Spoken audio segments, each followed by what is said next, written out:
Dear friends, English literature, romantic poetry, S.T. Coleridge, selected poems, Kubla Khan, short questions with answers. Short questions 1 to 6. Question 1. What is symbol? Or write a short note on symbol. Answer. In the broadest sense, a symbol is anything that signifies something. In literature, a symbol is usually something concrete, an object, a place, a character, an action that stands for something abstract. A symbol is different from a sign. A sign is an object that signifies something else, such as a red light which instructs the motorist to stop is a sign. The sign has only one meaning. A symbol is more complex than a sign. In its simplest sense, it is also something that stands for something else. Symbols are of two broad types. Number one, universal or conventional or public, and private or personal. For example, the dove is a universal symbol of peace, and the great white whale is in Melville's Moby Dick is a private symbol. Sometimes not only an image but an entire work may be taken as a symbol. For example, the journey of Coleridge's Ancient Mariner may symbolize the universal journey into the depths of despair and back to psychological and spiritual stability. Question 2. Bring out the symbolism in Kubla Khan. Answer. Symbolism is the chief criterion of the poetic craftsmanship of Kubla Khan. There is a secret river that runs into the sunless sea. Here, the secret river symbolizes life, and the sunless sea stands for infinity of death. The ceaseless turmoil, the earth mother breathing in fast, thick pants, the fountain forced out with a half-intermittent burst, the fragments in rebounding like hail, the chaffy grain beneath the flail, the dancing rocks suggest the dynamic energy of birth and creation. Born on a height, the sacred river descent from a deep romantic chasm, a place savage, holy, and enchanted, associated with both a waning moon, both a waning moon and a woman wailing for her demon lover. All this taken together might have suggested the mystic glamour of sex.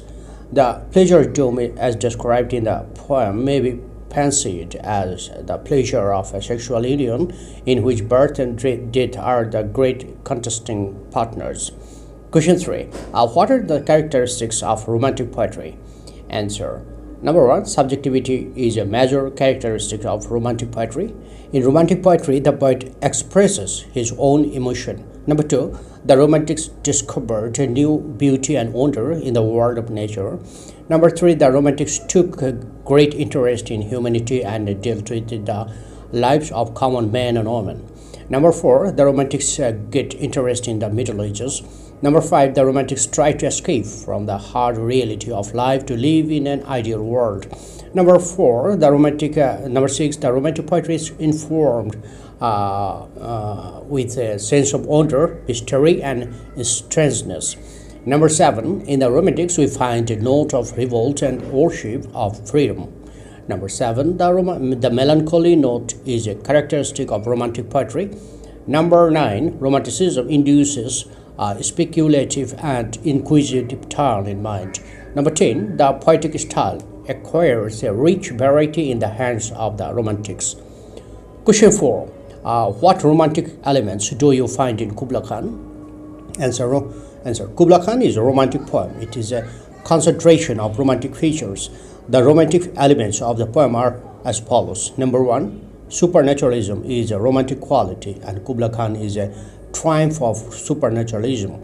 It is a supernatural poem based on an opium-induced dream.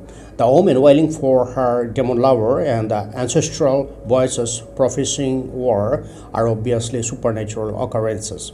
Number 2, references of distant times and place to evoke a sense of awe and mystery is another romantic characteristic of the poem.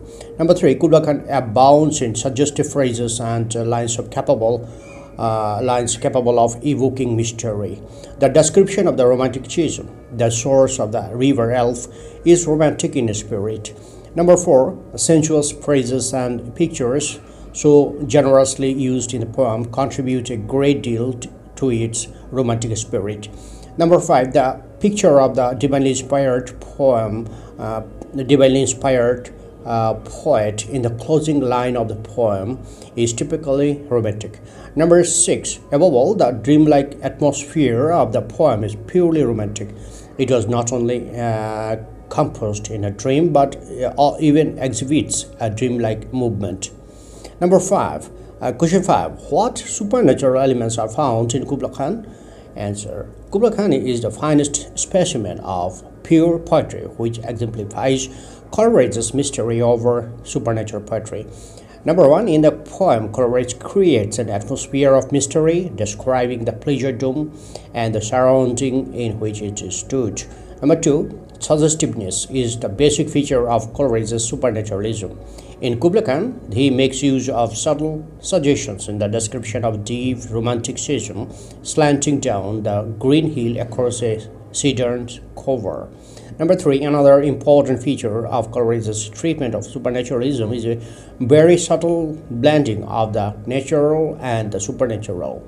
The mighty fountain, being momentarily forced from the deep romantic schism, is definitely invested with supernatural energy, but the similes employed to describe it are so familiar that we accept the fountain as quite natural.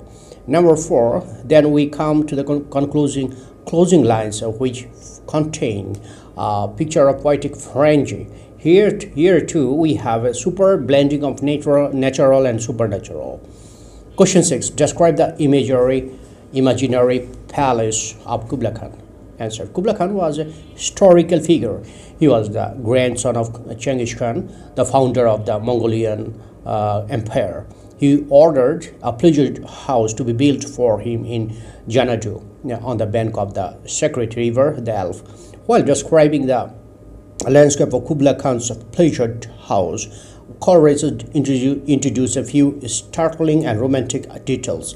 The most remarkable thing of this landscape was a deep, awe-inspiring and mysterious gorge that ran down the slope of a green hill across a wood of cedar trees. It was such a place as could fill one with fear and dread.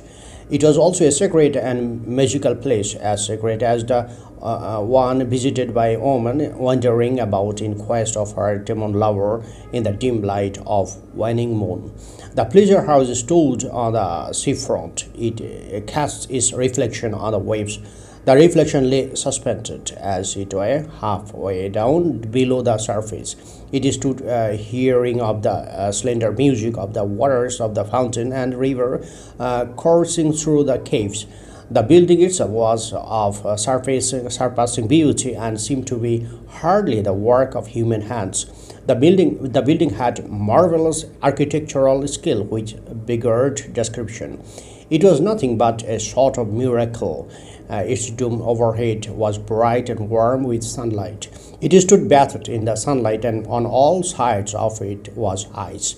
The edifice was erected in an ice-bound region. Thank you, friends.